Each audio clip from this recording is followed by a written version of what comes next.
Buenas tardes. Vamos a continuar este ciclo con una charla que lleva por título Simple y complejo, donde vamos a ver bastantes cosas que tienen que ver con el concepto de simplicidad y de complejidad. Bueno, hasta prácticamente 1950 la complejidad de una obra no tenía demasiados efectos sobre su consideración como obra, su consideración cualitativa. Bueno, siempre hubo obras más sencillas que otras más complicadas, y eso podía influir en los elementos de interpretación, pero no tanto en la interpretación y en la apreciación del producto. Por supuesto que si una obra era evidentemente compleja y se resolvía con plena maestría, pues ello causaba la lógica admiración. Y no de otro modo, los públicos se sentían atraídos por los grandes virtuosos, por ejemplo, como los castratis en el siglo XVIII, o personajes como Paganini o como Liszt, que causaron gran admiración en toda Europa y tenían muchísimos seguidores. Pero al mismo tiempo, las músicas sencillas, si tenían una perfección de factura y conseguían una construcción impecable y una expresión válida, podían ser igualmente valorables sin que hubiera barreras jerárquicas. En resumen, la complejidad o no de una obra podía ser un hecho o podía exigir una escucha más atenta, pero no era en sí un valor que tuviera que ver con lo artístico. No se puede negar, en general, que las nuevas músicas de comienzo del siglo XX se hicieron más complicadas, al menos desde algunos puntos de vista. Pero aún así no podría hacerse una gran diferencia estética, porque igual valoración, por ejemplo, tenían las piezas de Satie, que eran más directas que la destilación casi alquímica de las composiciones de Debussy. E incluso en un mismo autor podían darse obras breves, camerísticas, de medios muy económicos, aunque no puedan calificarse de sencillas, como el Pierrot Lunaire de Schoenberg, y las podemos poner en paralelo con una enorme orquesta del monodrama de Bartung, sin encontrar una jerarquía técnica ni estética entre ellas que vaya más allá del gusto de lo personal. Pero esto cambia fundamentalmente a partir del serialismo integral, es decir, en la década de los 50. La proliferación del concepto serie y un tipo de composición que busca intrincadas relaciones no repetitivas entre los distintos componentes del sonido lleva a la composición musical y también su escucha a un elevado grado de complejidad, que parece irreversible, sobre todo al aparecer la aleatoriedad de corte europeo. Andando el tiempo, y en realidad no mucho, también surgirán escuelas que, por el contrario, basen en la simplicidad los valores compositivos de una propuesta estética. Esto lo veremos en su momento, en esta misma charla. Pero hay que separar los dos conceptos porque acabarán siendo verdaderamente antagónicos y además fuentes de bastantes conflictos estéticos. De todas maneras, vamos a entrar primero a ver algunos aspectos de la complejidad, porque son las que surgen del serialismo integral. Hay cierta tendencia a considerar que el serialismo integral era el heredero legítimo de la Escuela de Viena. Y para algunos, después del análisis adorniano, era la única vanguardia válida en el periodo de entreguerras, el serialismo integral. La Escuela de Viena. Por consiguiente, a través de la aleatoriedad y de las otras cosas que surgieron, como la música electroacústica, que le fue estéticamente afín al serialismo integral, o inmediatamente después la acción instrumental, el trabajo textual-gestual, la complejidad se instaló en todas las derivaciones posteriores que se consideraban herederas de aquel momento y fueron prácticamente hasta la actualidad consideradas como la vanguardia ortodoxa, de alguna manera. Bueno, a partir de la posmodernidad esto fue muy contestado y, en todo caso, digamos que acabaría instalándose un cruce de influencias de tipo ecléctico como fruto de la intertextualidad y de la interculturalidad, que será lo que nos ocupe la semana que viene. La nueva complejidad no es en absoluto un fenómeno unitario y nos deja ver aspectos que en realidad son bastante diferentes. Pero, sin embargo, digamos que uno de los métodos por los que se puede apreciar esta complejidad puede ser la música de modelos matemáticos. Y así ya sabemos que los procedimientos matemáticos o la naturaleza matemática de la música se conoce desde los griegos. Y también en la Edad Media, cuando formaba parte de la música del quadrivium, junto a la aritmética, la geometría y la astronomía.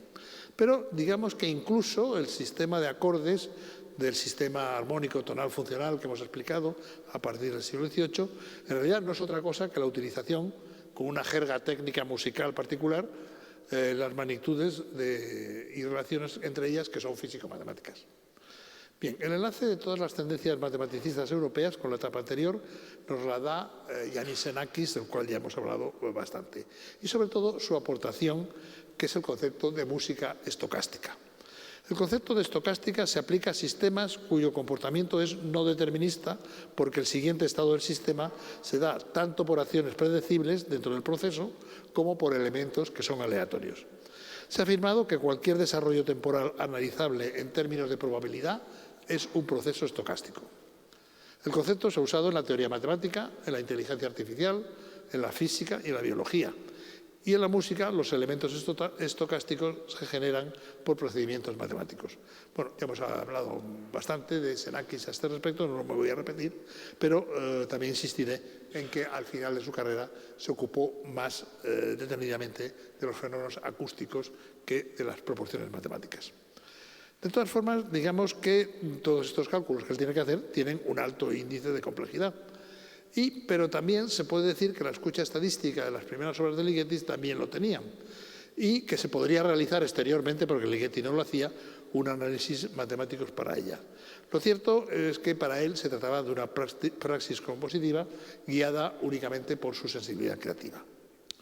Se ha dicho incluso para Ligeti, que a lo mejor se asombraría, que tiene mucho que ver su espacio de este tipo de obras con el espacio matemático de los números de Cantor. Cantor trabajó los continuos, los llamados números transfinitos y el concepto matemático de lo infinito. Pero en todo caso, Ligeti no lo usó, digamos, desde un punto de vista a priori. De cualquier manera, digamos que tanto Ligeti como Xenakis se adentran en una complejidad que va más allá de la estructural serial de autores como Boulez o como Milton Babbitt. Pero, en todo caso, digamos que uno de los más destacados practicantes de la nueva complejidad postmoderna viene después, en una generación siguiente, y es el británico Brian Ferneyhough. Brian Ferneyhough heredó de un severo serialismo de su maestro, el suizo Klaus Huber, y lo llevó a una intrincada complejidad cuyo primer objetivo fue poner al intérprete en sus situaciones límite, que provoque una cierta excitación y un comportamiento no convencional. Para ello utiliza microintervalos, texturas irregulares, densidades asfixiantes, nuevas técnicas instrumentales con articulaciones arriesgadas y una escritura que a veces es más teórica que práctica. Él mismo incluso no considera que sus obras constituyan un lenguaje y menos un medio de comunicación, sino que crea un universo más mental que sensorial. Yo, que soy de la misma edad que Ferneyhough y he coincidido muchas veces con él, he discutido bastante esto con él porque no entiendo demasiado bien, y a pesar de que él me lo ha explicado, si no considera que la música comunica y puede comunicarse con ella, ¿para qué demonios la hace o no la hace escuchar en todo caso? Pero en fin, esto digamos que son problemas entre compositores. De cualquier manera, a partir de 1969, cuando propone sus sonatas para cuarteto de cuerda, ha ejercido una gran influencia sobre generaciones más jóvenes porque ha sido además un reputado profesor, especialmente en Alemania. Puedo citar un caso límite de obra suya, que es una obra para flauta, de sus primeras obras, que se llama Unity Capsule, que es una flauta que se enfrenta a una partitura en varios pentagramas simultáneos, que además están llenos de notas por todas partes y los que sería imposible interpretar más que una pequeñísima parte. Pero es el desafío emocional del intérprete y la necesidad de que éste decida tocar lo que en realidad pueda, es lo que más le interesa a Ferneyhough. Para ver un poco la complejidad de su escritura, voy a poner el primer ejemplo musical que procede de su cuarteto número 6.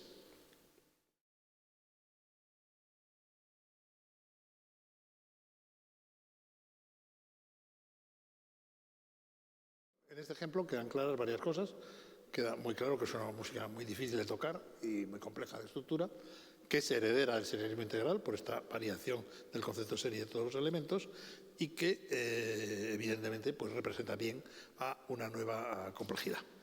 De todas formas, digamos que no sería el único caso de una complejidad, porque ya hemos hablado de la escuela espectralista, que es muy diferente de lo que Ferneyhough quiere hacer, pero que también, en cierta manera, se inscribe dentro de la nueva complejidad a partir de la obra de Gerard Griset de 1974, Deribes. Pero la gran diferencia que tiene con otras escuelas complejas es que estas técnicas no son solo intrincadas, sino que son sensibles a los procedimientos acústicos y no solo a procedimientos a priori.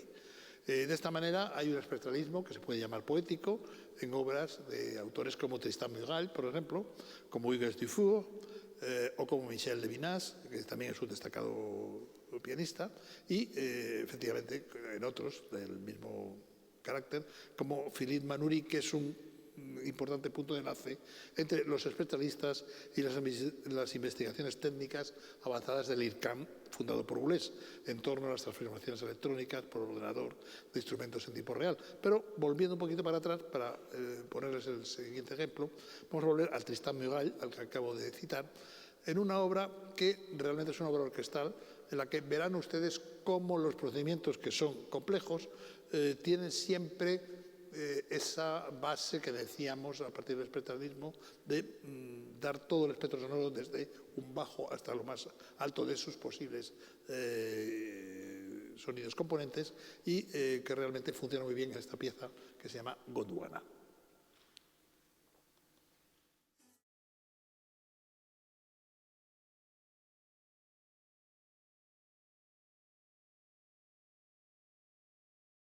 Aunque sean ambas músicas complejas, pues es bastante distinto de lo que nos proponía Fernihu.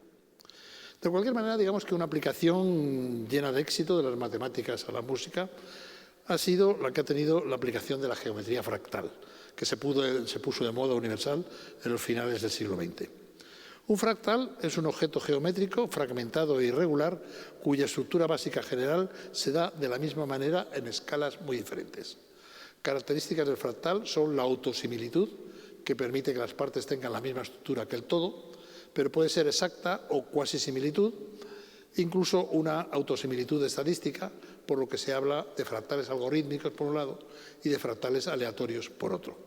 Bien, los fractales se conocen prácticamente desde siempre, pero se ponen de moda, digamos, desde la formulación del matemático Benoit Mandelbrot y se han usado profusamente en las artes plásticas.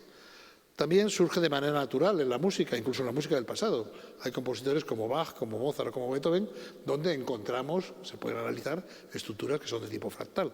Pero la aplicación moderna a la música se da en el reino de esta nueva complejidad que estamos estudiando. Muchos compositores de distinto estilo, aunque en general interesados por la complejidad, han usado los fractales que en general se han constituido en un elemento más para la generación de formas, junto con el estudio de las simetrías, el uso de la sección áurea, los números de Fibonacci, etc. Todos los compositores hemos utilizado en alguna ocasión cosas semejantes. Una complejidad matemática se dio en España en la escuela creada por Francisco Guerrero. Se suele pensar que él se dedicó principalmente a los fractales, y aunque los usó, eso es solo un aspecto de su manejo de otras fuentes matemáticas. Su música lleva a límites máximos la escritura de la expresión instrumental, buscando una mayor tensión expresiva. Se le podría comparar con Fernihu, pero eso no sería sino una cosa aparente, puesto que la sonoridad es distinta. A menudo evoca a Xenakis. Además, el británico no cree en la comunicabilidad, mientras que este artista español, que ya falleció prematuramente, sí cree en la comunicabilidad y además incluso tenía una concepción romántica del carácter, la misión y el papel social del artista. En una primera fase, obras como Acte Préalable, Anemos A, manifestaron unas características que le hacen luego adentrarse en los fractales y en la física de los procesos caóticos presentes en sus obras finales, como por ejemplo Sáhara o Coma Berenice, que son para orquesta, o las 7 piezas camerísticas para cuerda tituladas Sajin. Y vamos a escuchar un fragmento precisamente de Coma Berenices, que es una obra orquestal, que es la última composición suya completada.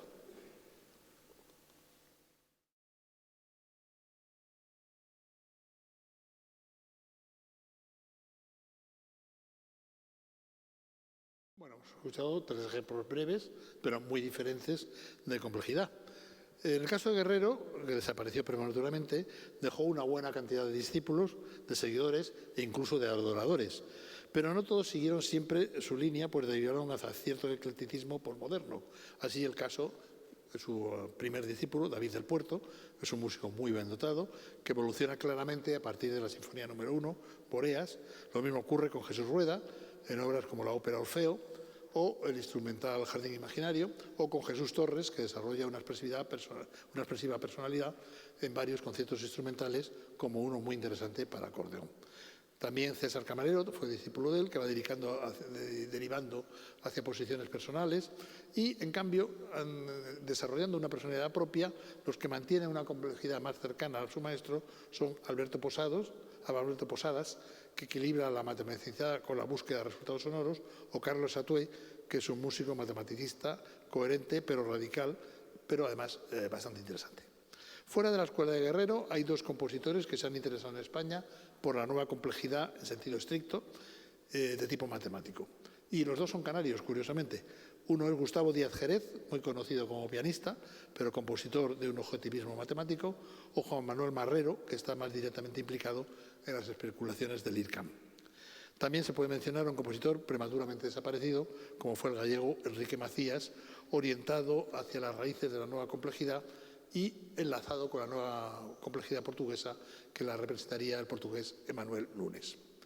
Bien, dejando aparte a los compositores que tienen un interés directo en la matemática, existen otros que son englobables en una complejidad de raíz serialista.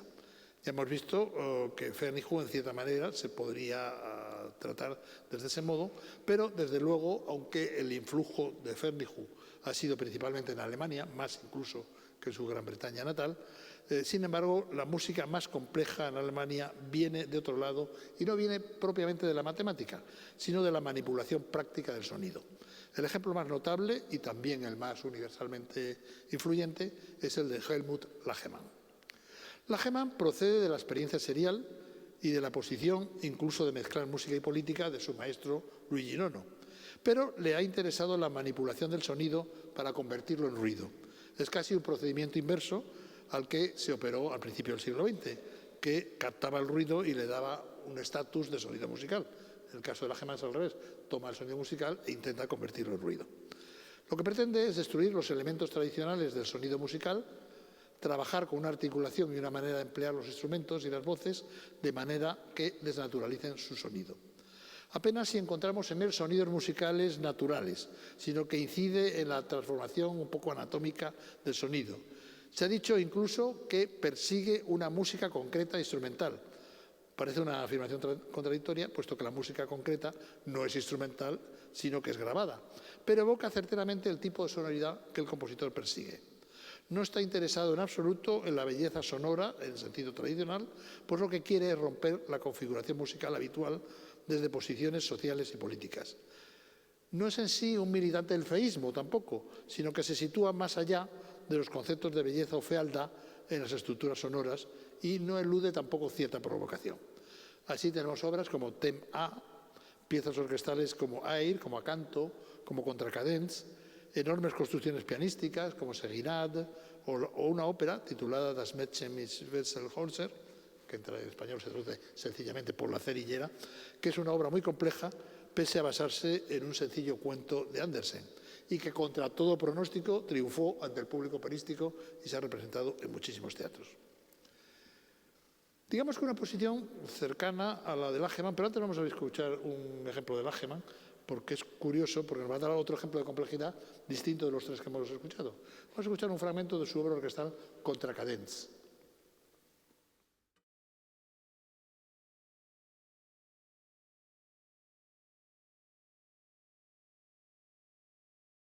Bueno, es un ejemplo bastante claro de las cosas que hace Lagemann y una posición cercana, pero a la vez diametralmente opuesta a la de Lagemann, es la que dentro de la nueva complejidad tiene el italiano Salvatore Sciarrino. Coincide con el alemán en la manipulación morfológica del sonido, pero en cambio se aleja de él porque tiene un intento de conquista poética de los resultados que obtiene.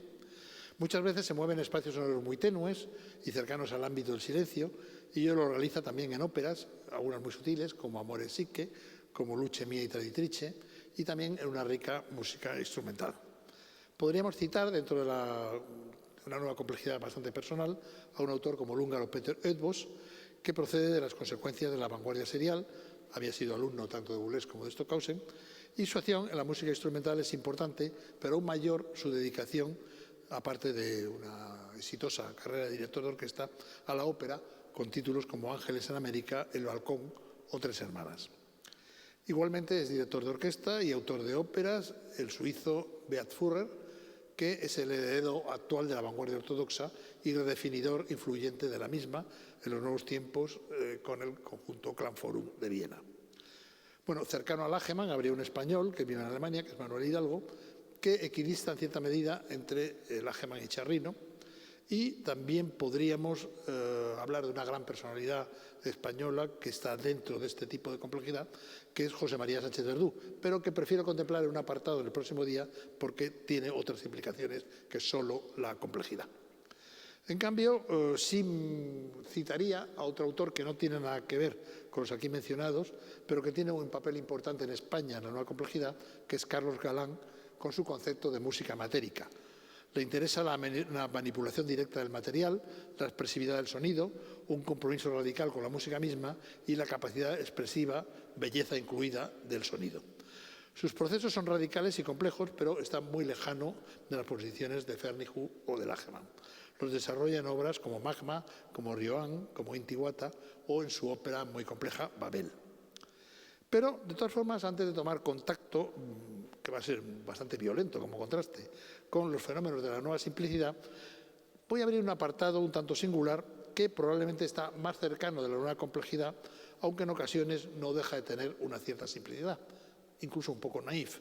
Y es todo cuanto ha ocurrido desde el serialismo hasta nuestros días con las músicas que tratan de encontrar una nueva vocalidad y que la unan a lo gestual creando un teatro musical de nuevo cuño. No me estoy refiriendo a la ópera, incluso en sus aspectos más amplios, sino a lo que antaño estoy hablando de los años 60, se llamara teatro musical o más expresivamente teatro instrumental. Son dos apartados distintos pero conectados. Conseguir una nueva manera de expresarse vocalmente fue una vieja aspiración de la vanguardia histórica. Hemos visto el Sprenggesang de Schoenberg, hemos visto también Stravinsky, lo que hace con las bodas.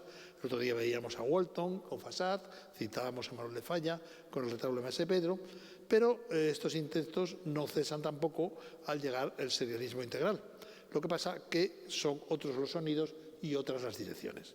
En esta etapa se explota sobre todo el material fonológico de los propios textos. Y dentro de ello es importante un compositor alemán que se llama Dieter Schnebel. Él también ha compuesto obras orquestales y se ha acercado muy particularmente al fenómeno del borrowing, del que hablábamos el otro día, sobre diversos materiales de autores del pasado, pero su aportación principal es fonológica, a partir de una temprana obra que se llama Glossolalie y Maulwerke, que es una colección de piezas que se aproxima a la fonología, como también se aproxima su compleja misa, que dio a conocer en diversos fragmentos. Vamos a escuchar un trozo de algunos aspectos fonológicos de la obra de Dieter Schnebel, escuchando un fragmento de la obra Maulwerk.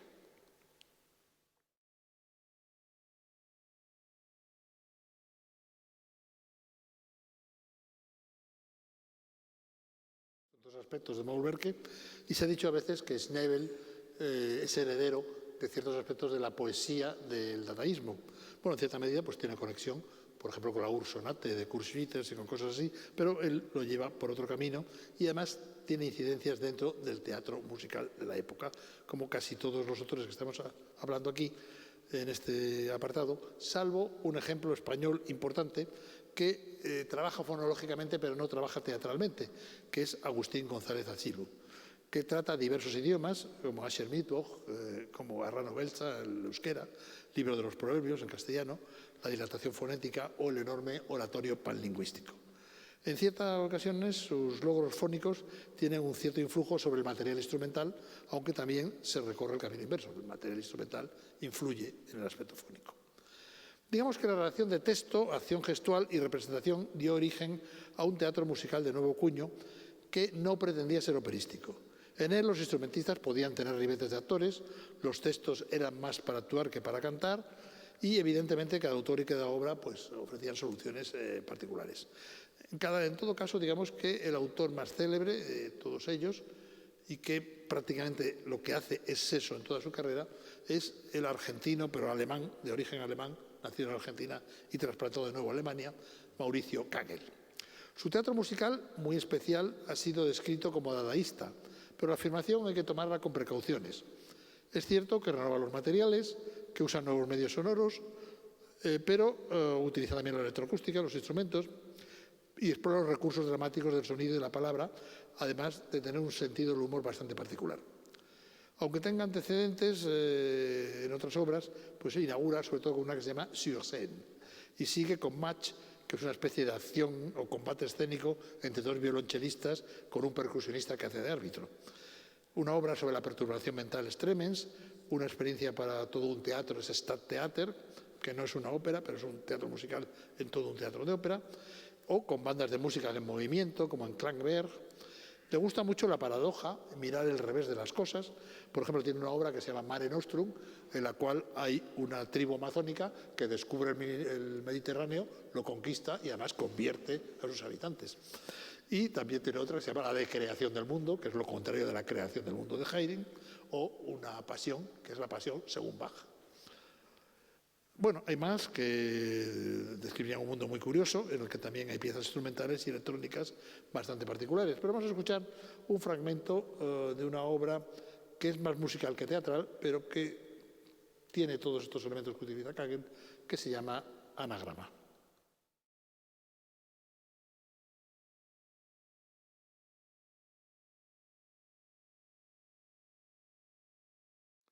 Otros autores alemanes, bastantes autores alemanes en esta época, intentaron hacer este tipo de música teatral, instrumental, pero casi todos quedaron barridos por la influencia de Kagel, que fue el que arrasó realmente en ese sentido.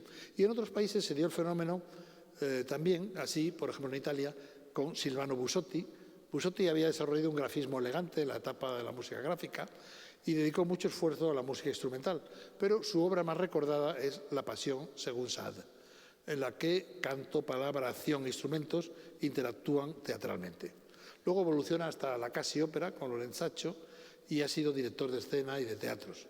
Pero la mayor parte de este teatro no continuó en la posmodernidad, aunque hay otros autores dentro de ese mundo, como en Italia Giorgio Battistelli, con Experimento Mundi, aunque luego deriva hacia un tipo de ópera moderna, y un cultivador a lo largo de toda su carrera de un teatro musical muy especial y muy personal es el griego afincado en Francia, Georges Apergis.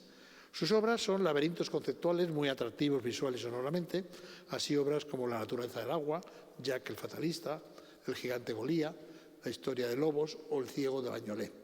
Es una obra polisémica, capaz de dobles sentidos y con interpretaciones paralelas. También ha cultivado la música instrumental, pero es famoso sobre todo por su teatro musical. Y sin salir de Europa, en España, hay también un cultivo de este teatro musical en un determinado momento. Yo mismo, con obras como en los 60, como Jabberwocky, como Cantos del Pueblo Artesiano, Jesús Villarrojo, con Hombre aterrizado, aterrorizador, y más tarde, pues un autor que se dedica exclusivamente al teatro musical, de tipo bastante personal, que es Carles Santos. Hace espectáculos complejos como Tramuntana Tremens, como Salma Samaruk, La Pantera Imperial, Asdrúbila o Ricardo y Elena. Pero en América, algunos de los compositores que luego participarían en el Sound Art tuvieron una temprana actividad de teatro musical, especialmente los del grupo de Ann Arbor, con Robert Ashley, Alvin Lucier, David Berman y Gordon Muma. Lucier conecta con el teatro en una obra que se llama I Am Sitting on a Room, donde se graba a sí mismo, leyendo textos que vuelve a difundir y a regrabar en un loop casi eterno. Robert Ashley acabó en la ópera experimental, pero ópera, y de hecho, digamos que la mayoría de los autores que han practicado, incluso que hemos practicado el teatro musical, nos hemos orientado después hacia la ópera, porque el teatro musical fue en realidad sustituido por el happening o por la música de acción de Fluxus. Hay gente que ha continuado, como Kagel hasta que murió, Apergis o Santos, pero la mayoría nos hemos derivado hacia otro lugar. El happening, que acabo de mencionar, es una invención americana y nace junto a la pintura de acción, aunque su mismo creador, Alan Caprow, reconoce la influencia que en ello tuvo el pensamiento de Cage. En Europa se extendió también por la vía de los pintores conectados al movimiento Fluxus, como el alemán Wolf Fostel. Y claro está que el fenómeno de la pintura de acción, o action painting, desencadenó en él, en Fostel, una música de acción. El mismo creador de Fluxus, que era el arquitecto lituano George Masiunas, produjo eventos de todo tipo, con conciertos, por ejemplo, de la Montellón, pero el músico y artista en general más conocido de Fluxus fue quizá Nam June Paik, un coreano que fue alumno de Stockhausen y Cage, que ingresó en Fluxus de la mano del pintor Joseph Beuys y que realizó actuaciones muy maximalistas que a veces fueron tildadas de terrorismo musical, por ejemplo, como la destrucción sistemática de un violín en una pieza que se llama One for Violin. Otros músicos, como Dick Higgins o Alison Knowles, colaboraron con Fluxus, e incluso Ligeti realizó dentro de Fluxus unas bagatelas que no se escucha nada, que son herederas del 433, del cual hablábamos el otro día, o su famoso poema para 100 metrónomos, que también se inicia así su estado de las polirritmias. A partir de ese momento se da cuenta de que su camino son las polirritmias. Bueno, Fluxus, en todo caso, lo que pretendía era negar el papel profesional del artista, predicaba que en una nueva sociedad la obra de arte estaba en su producción al alcance de cualquiera y que no fuera además una manera de ganarse la vida. En eso fracasó, porque sus productos se cotizan hoy económicamente y han entrado en los museos. Pero en todo caso hizo que muchos escritores, pintores y lo que fuera actuaran indistintamente en todas las artes y produjo músicas hechas por músicos, pero también por pintores, por poetas y por todo lo que pasaba por allí. Fluxus se considera activo hasta la muerte de Maciunas, pero en los primeros 70 se le podía dar ya por liquidado. Colaboraron a veces con Fluxus, pero completamente independientes, otros grupos, porque nacían de otra influencia, por ejemplo la de Cage. Así, el grupo español Zag, muy importante para la música de acción y la música conceptual en los primeros años 60.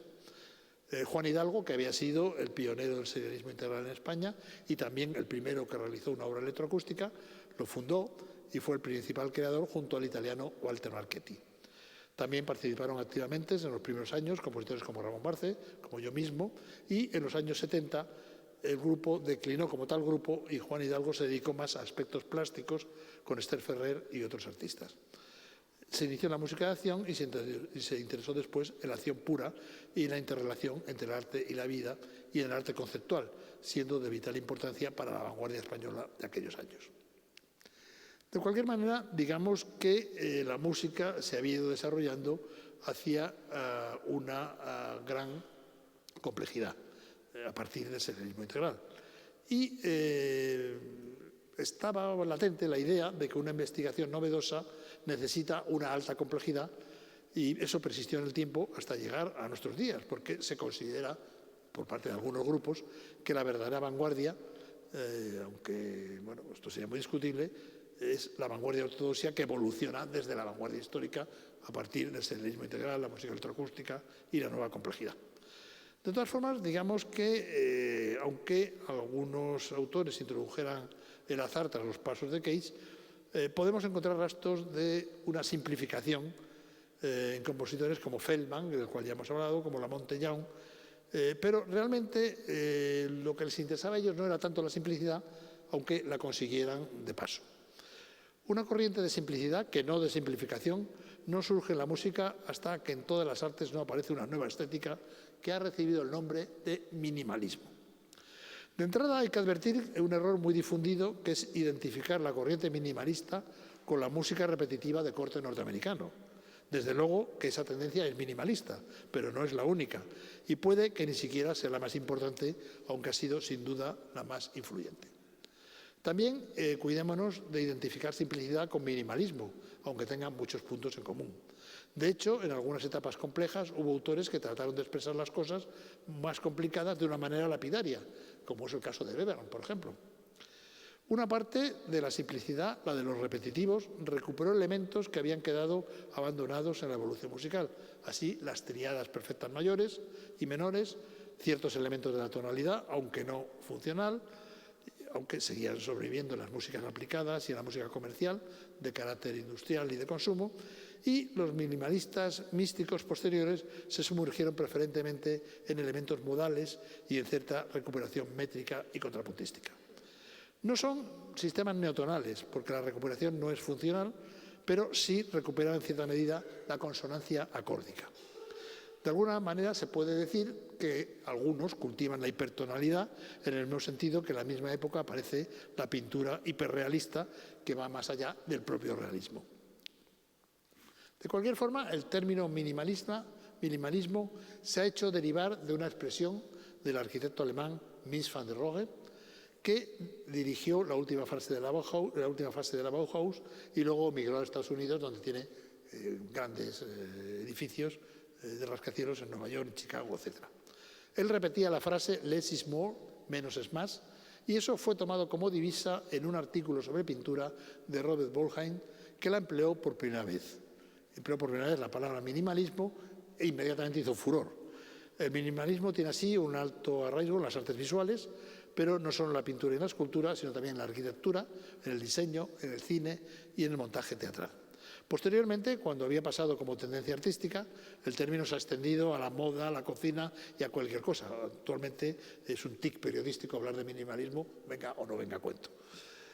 Pero incluso, digamos, aunque era un movimiento plenamente americano y específicamente neoyorquino, que reducía los elementos a la búsqueda de una pureza de expresión y de una reformulación de los lenguajes y técnicas de cada arte, para los plásticos era una reacción directa contra el expresionismo abstracto y contra los informalismos. De hecho, previamente al arte minimalista había pasado una etapa de arte óptico y de arte pop, la etapa de los Warhol, los Lichtenstein, etc.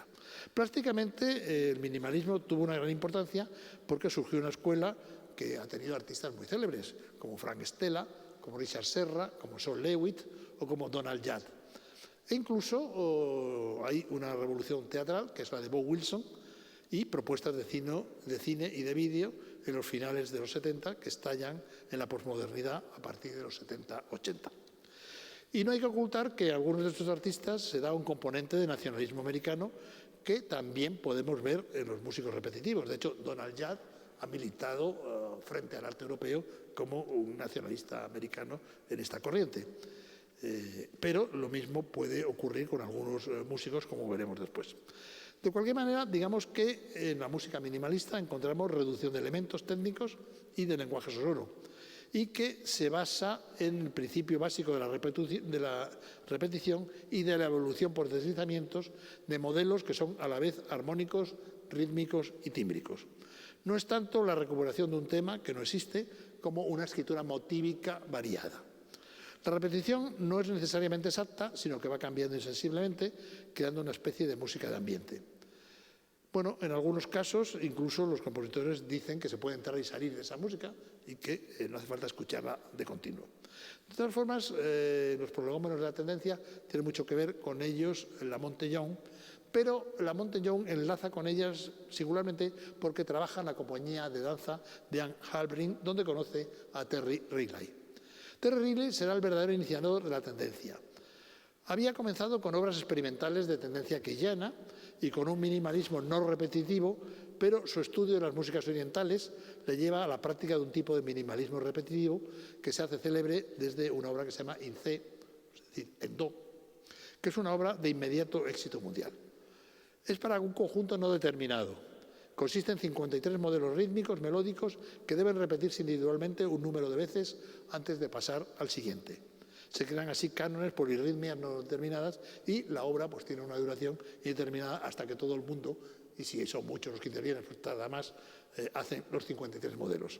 Conozco bien la obra porque participé en el estreno europeo de la misma, en un curso de Darmstadt que llegó Lucas Foss, la quería montar y pidió voluntarios para tocarla, y como difícil no es realmente, pues yo me apunté con el violín y participé en aquel estreno. Y la verdad se lo pasó uno casi mejor tocándola que escuchándola. Pero les voy a poner un ejemplo de esta obra de Riley, que evidentemente va a contrastar mucho con los modelos que hemos escuchado hasta ahora de la música compleja, porque es todo lo contrario.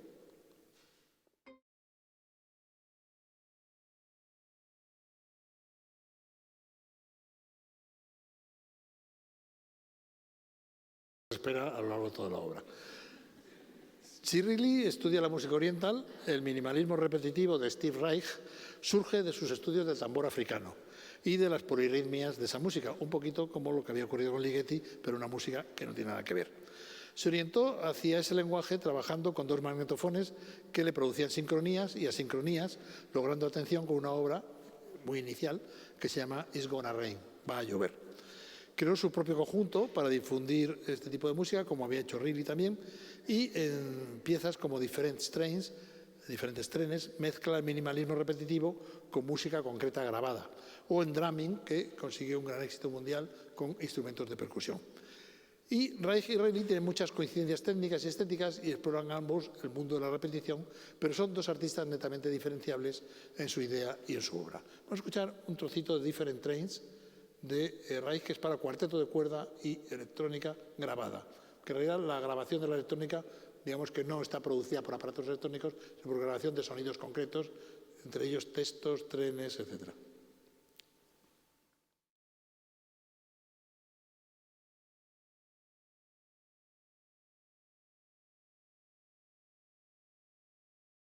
Similares a las de Riley, pero hay muchas cosas diferentes también.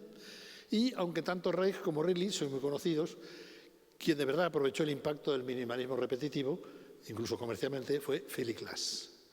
Glass creó un conjunto propio para sus experiencias repetitivas, igual que habían hecho sus compañeros, y coqueteó con algunos aspectos comerciales del rock, porque su público acaba procediendo en gran parte de ese mundo, pero sin embargo su evaluación la da de verdad su colaboración con un importante hombre de teatro minimalista, con Bob Wilson, con quien colabora en varios proyectos. De hecho, Wilson le llama para poner música a algunos de sus proyectos teatrales y a partir de ahí Glass le propone hacer sus óperas. Y esto comienza con una ópera que se llama Einstein on the Beach, Einstein en la playa, que tuvo un éxito importantísimo. Fue en un teatro Broadway, pero realmente tuvo tantísimas representaciones que acabó representándose en teatros de ópera y realmente los principales teatros del mundo empezaron a pedirle obras. Empezaron a pedirle óperas como Satyagraha, como Akhenaton, como Corvo Blanco, etc. De hecho, su triunfo en este mundo de la ópera ha sido tan grande que podemos decir, por ejemplo, que el Teatro Real de Madrid, el único autor vivo del que ha hecho 2 óperas hasta el presente, es de Philip Glass, ha hecho Corvo Blanco y El Perfecto Americano.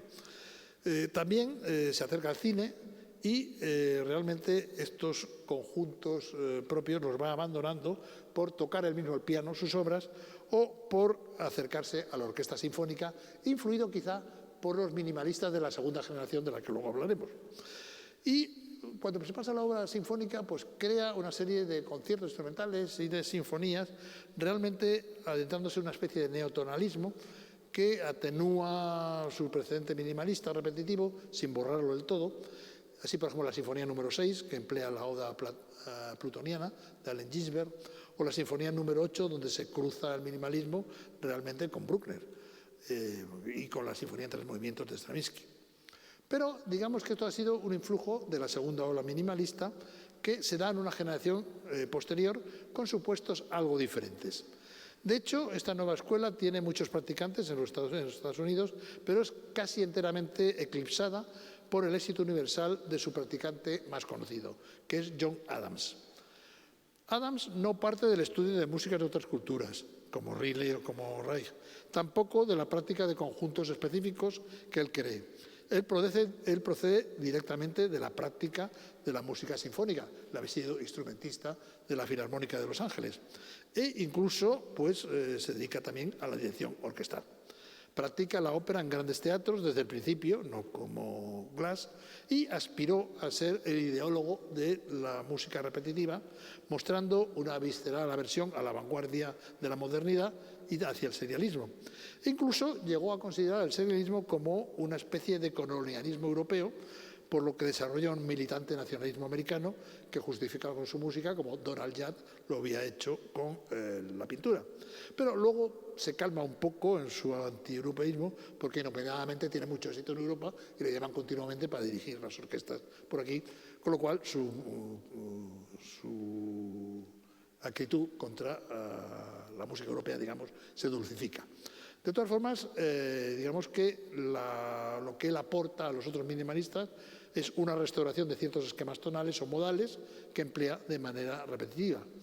Hay obras orquestales de él muy difundidas que han tocado todas las orquestas, como Shaker Loops o la Sherman Dance, y su obsesión por Schoenberg, o contra Schoenberg, le lleva a componer una gran obra por orquesta que se llama Harmonie Elegie, igual que el Tratado de Armonía de Schoenberg, pero en sentido contrario. De todas formas, él se pasa rápidamente a la ópera tras el éxito de su ópera Nixon en China y emprende un camino operístico lleno de éxitos con algún escollo, como por ejemplo la muerte de Klinghoffer, que fue fuertemente acusada de antisemitismo y eso en Estados Unidos no es un buen negocio, o el Doctor Atomic. Vamos a escuchar un fragmento de Adams donde veremos un aspecto diferente de este minimalismo porque es un aspecto más sinfónico que el de los autores que acabamos de escuchar. Vamos a escucharlo con las danzas del presidente, la Sherman Dance.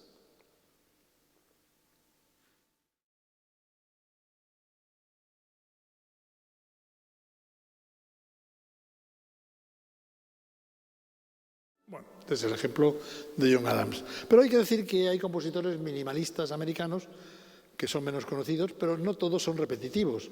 Algunos prefieren el campo de la meditación o la contemplación, con algunas influencias orientales, a veces la afiliación esquellana, como el caso de Phil Corner, o a veces Tom Johnson, un americano que reside en Francia, que trabaja con procesos de autosemejanza y que ha tenido una ópera de cámara muy difundida, que es la llamada ópera de las 4 notas.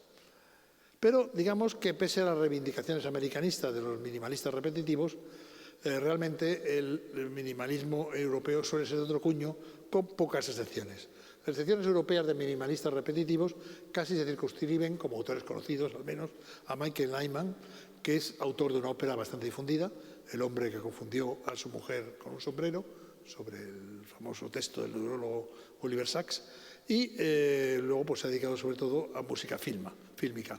Pero en realidad su música suele ser una mixtura entre música romántica tanto desvitalizada y las técnicas repetitivas añadidas. También digamos que lo repetitivo en ese sentido influye en España a través de un autor que hace poca música que no sea teatral, pero cuando la hace en ese sentido, que se ya ha mencionado Carles Santos. Muchos compositores europeos no se sintieron atraídos por la música repetitiva, pero sí por un minimalismo que se practicó de maneras variadas. Hay incluso un núcleo nórdico de minimalismo que es directamente no repetitivo, con autores de mucha valía, como el danés Paul Ruders, que usa técnicas mixtas y un poliestilismo minimalista, o la noruega Cecil Oe, que lo aplica a la música electroacústica, adentrándose en el sonido con una concepción austera del estructuralismo, el islandés Atle Jaime Sveinsson, más influido por la Montellón, y digamos que los minimalistas repetitivos sirvieron para recuperar elementos que la modernidad había declarado obsoleta con demasiada prisa, pero también dejaron un cierto grado de banalidad y de vulgarización sonora, por lo cual hay minimalistas que se mantienen alejados del repetitivismo de tipo americano, aunque tuvieron la virtud de cambiar algunos aspectos de la realidad compositiva e influyeron sobre realidades posteriores. Hay quien hace perdurar el minimalismo repetitivo americano hasta el siglo XXI, adentrándose en él. Evidentemente, compositores que viven lo siguen practicando, pero digamos que ya como tendencia es una tendencia ya, digamos, de pasado.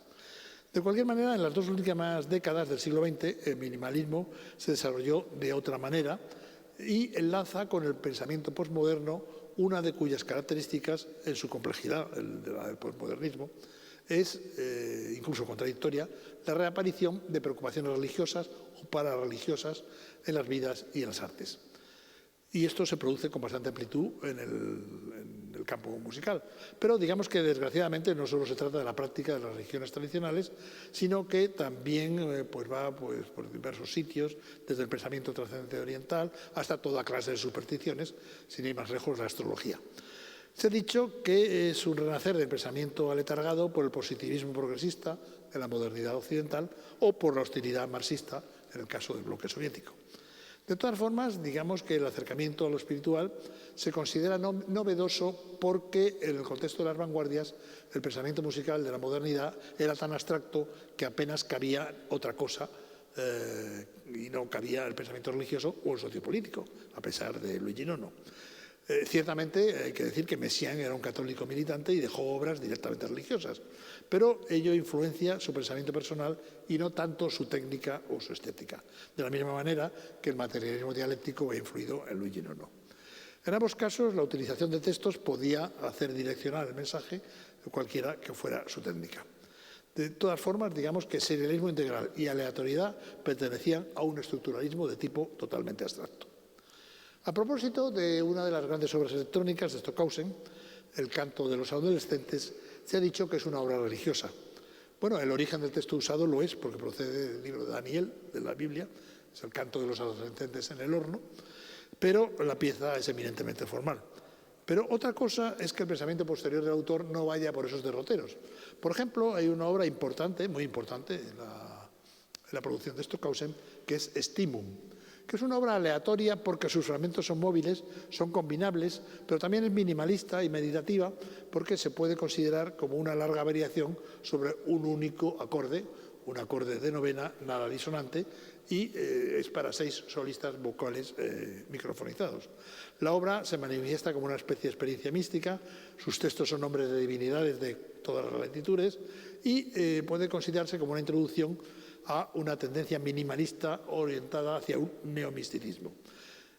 Pero no deja de ser altamente investigativa y Stockhausen luego sigue en este pensamiento con obras como Inori, cuyo solista es una especie de rezador, por llamarlo de alguna manera, y más tarde adquiere aspectos esotéricos y cosmológicos con Sternklang, Sonidos de las Estrellas, con Tierkreis, Círculo Zodiacal, y todo eso culmina en el enorme ciclo llamado Licht, Luz, al que dedicó todos los años finales del siglo XX y todo lo que vivió del siglo XXI, que es una ópera para cada día de la semana, fragmentables en una multitud de obras que se pueden tocar por separado y que globalmente es una especie de enfrentamiento entre Dios a través de un personaje del símbolo femenino de Eva y el demonio que está encarnado aquí por el personaje Lucifer.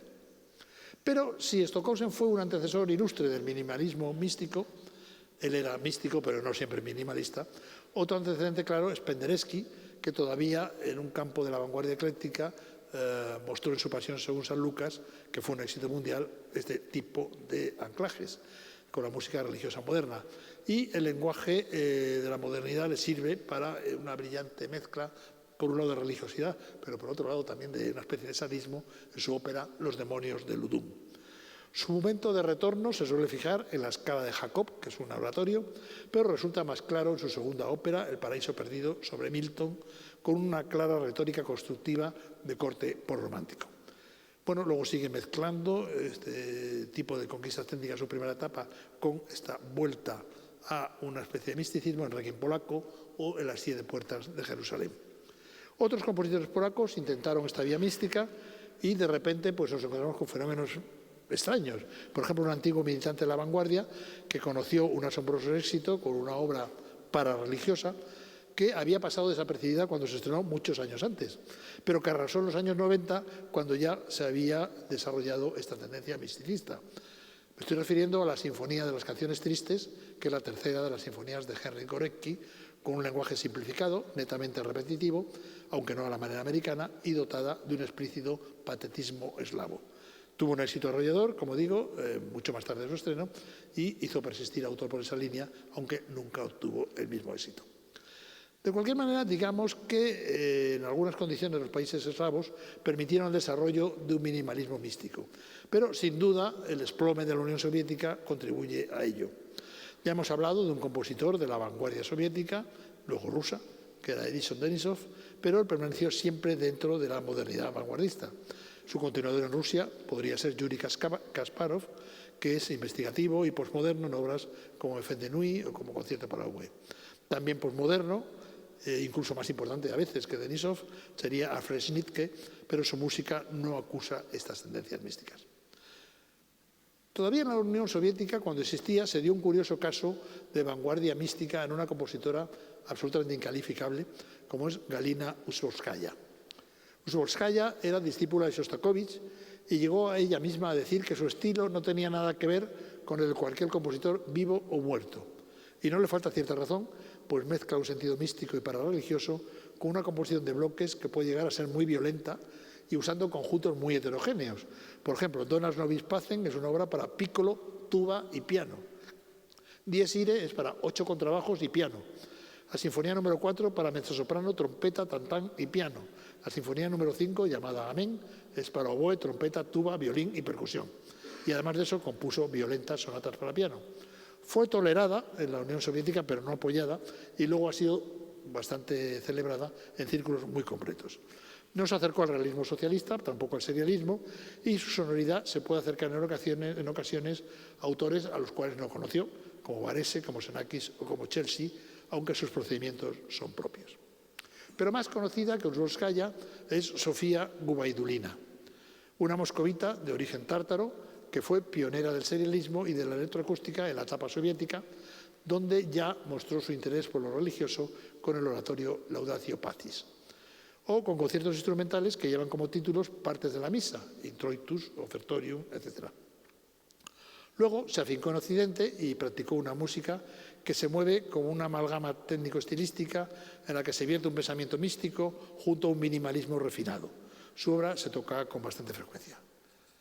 El caso más relevante de un misticismo exacerbado que se mueve por causa de minimalistas, incluso repetitivos, es el del estonio Arvo Pärt, quien, mientras fue soviético, practicó el neoclasicismo y luego la vanguardia serial, pero después se interesó en la polifonía canónica que le lleva al mundo de Bach y a un borrobúin temático con lenguajes tonales y modales y un uso particular del collage. Desde fines de los 70 practica una armonía tonal que asegura extraer de los armónicos de las campanas y que él denomina tintinábula. La emplea en muchas obras, pero también una simplificación minimalista, como en su obra quizá la más célebre, que es Fratres, que se puede adaptar a conjuntos variables. Su preocupación religiosa se manifiesta en otras obras, como Pasión según San Juan, Misa de Berlín, Cecilia Vergine Romana, Stabat Mater o Miserere, que mezcla modalidad, tonalidad, elementos de la música católica, de la protestante y de la ortodoxa, y de una manera minimalista que traspasa a obras orquestales como en Festina Lente. Y como obra quizá más conocida de él, puesto que se adapta a muchos conjuntos diferentes, vamos a escuchar una versión un comienzo de una versión de Fratres.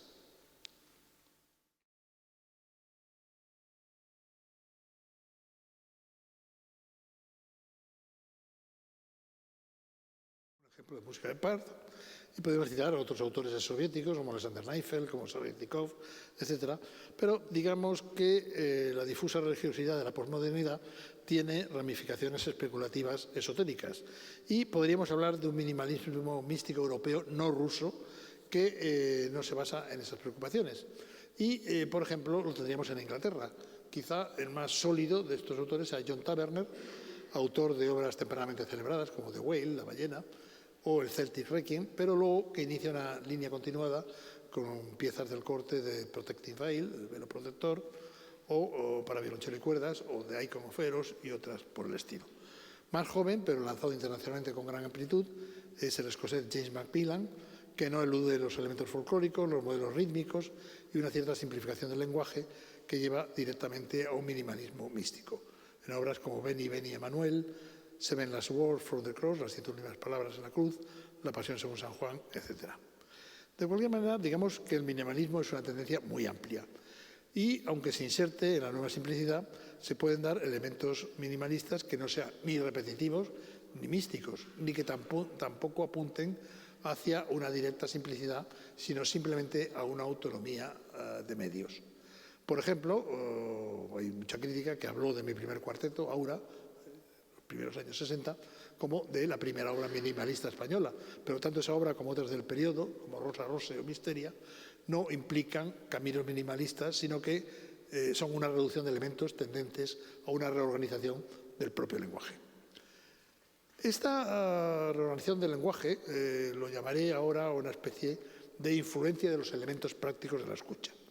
Se da en autores que acaban por plantear la validez del resultado sonoro, es decir, que lo que se escucha es la consecuencia de la utilización apropiada de las técnicas y de los supuestos estéticos. A estos autores a veces se les ha tildado de eclécticos, pero en realidad no tiene por qué ser así. La obra musical no se justifica por la técnica adoptada, como parecía ocurrir en el serialismo integral o la música fuera del tempo del primer Xenakis, sino por los resultados escuchables. Al mismo tiempo, no se considera un valor el que la música sea primordialmente agradable, sino que se aspira a que el concepto de belleza, que se recupera, sea más profundo y emane de una conformidad entre la prospección de lo nuevo, que toda obra de arte debería perseguir, y el resultado sonoro, que debe estimular los sentidos sin recurrir a lo ya trillado. Existen compositores que se plantean el compromiso con algunas tradiciones y con algunas vanguardias y realmente se siguen utilizando ciertas fusiones de tradiciones de elementos rítmicos y armónicos que ya están en Stravinsky o en Bartók. La tendencia que acabamos de esbozar tiene ilustres practicantes germánicos, como por ejemplo Ari Berreimann, que es un músico muy completo, un gran pianista, y que es capaz de llevar a la orquesta la complejidad estructural weberniana, pero también la sencillez del lenguaje o explotar las texturas bergianas en sus óperas, terreno en que es el único capaz de enfrentar primero y luego de continuar la tarea de Hans Werner Henze, con obras como Lear, como Las Troyanas o como La Casa de Bernarda Alba. Pero sin ninguna duda el compositor alemán más importante en esta posición es Wolfgang Rihm, y es el único capaz de sustraerse a la vanguardia evolutivista de Lagemann, e incluso de hacerle frente con otra tendencia dominante en el mismo territorio, el territorio germánico. En cierta medida asume para la música alemana el papel que había jugado Stockhausen, aunque lo comparta con Lagemann. Rihm no se plantea tanto la evolución global continua, sino cada obra como una unidad en la que investigar el sonido sin renunciar a las tradiciones próximas. Se le suele englobar en la nueva simplicidad, aunque es complejo en muchos aspectos, y desde luego tiene poco de minimalista. Su sonoro ballet Tutuguri se ha instalado también en las salas de concierto como pieza concertística, y en la ópera tiene títulos de mucho impacto como Jacob Lenz o sobre todo La conquista de México. En la orquesta son notorias piezas como Gejagte Form, un par de sinfonías, 3 conciertos para violín, 2 para viola y 3 para violonchelo. Y particularmente influyente su música de cámara, ya que ha escrito 13 cuartetos de cuerda que se han tocado profusamente por toda Europa. Su labor como profesor le ha dotado también de numerosos discípulos y estos, naturalmente, continúan su escuela. Él ha escrito además varias obras, varios conciertos violinísticos, aunque a veces no tiene el título de conciertos, para la gran solista Anne-Sophie Mutter, y es precisamente una obra escrita para Mutter, la que vamos a escuchar ahora un trocito, que se llama Lichtes Spiel. Es un juego de palabras, porque Lichtes Spiel sería juego de luz, pero también significaría juego ligero.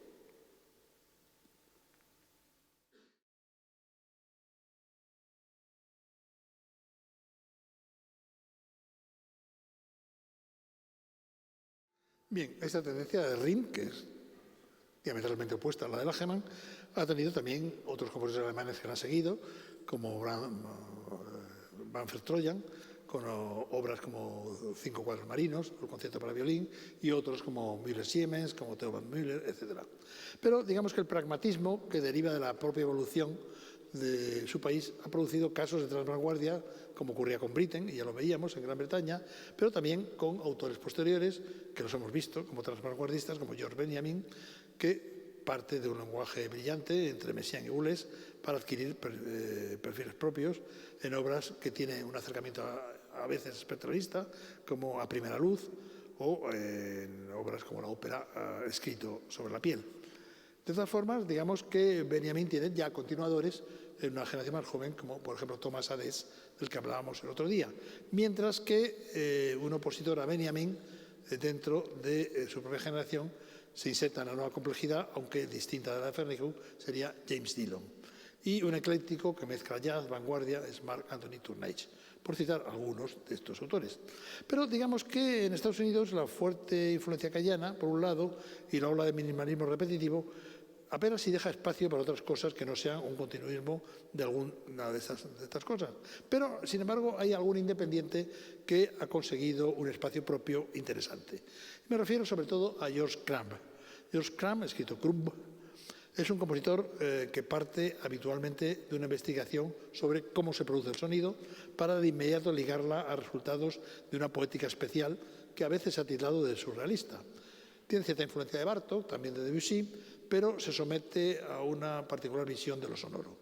Así, en los 4 libros de Macrocosmos, piezas para piano, 2 pianos, pianos a 4 manos, etc., o el interés que tiene por la obra de García Lorca, que ha tratado en diversas ocasiones, como los 4 libros de madrigales, En la noche de las 4 lunas, Night of the 4 Moons, o Ancient Voices of Children, Antiguas voces de niños, que es una de sus obras más conocidas y más celebradas. También de otros autores como En ecos del tiempo y del río, de Thomas Wolfe, o los 11 ecos de otoño. Pero digamos que una de sus obras más brillantes y notables es Black Angels, Ángeles Negros, que es para un cuarteto de cuerda amplificado con diversos medios de producción sonora no habitual, y su trasfondo literario es el del Paraíso perdido de Milton, pero no se utilizan directamente los textos, sino que es una orientación expresiva. En España hay que decir que los compositores de la generación del 51, que habían iniciado el serialismo y la aleatoriedad, evolucionaron hacia posiciones personales en las que el flujo entre complejidad y sencillez les lleva a modelos de la praxis técnica y de la escucha.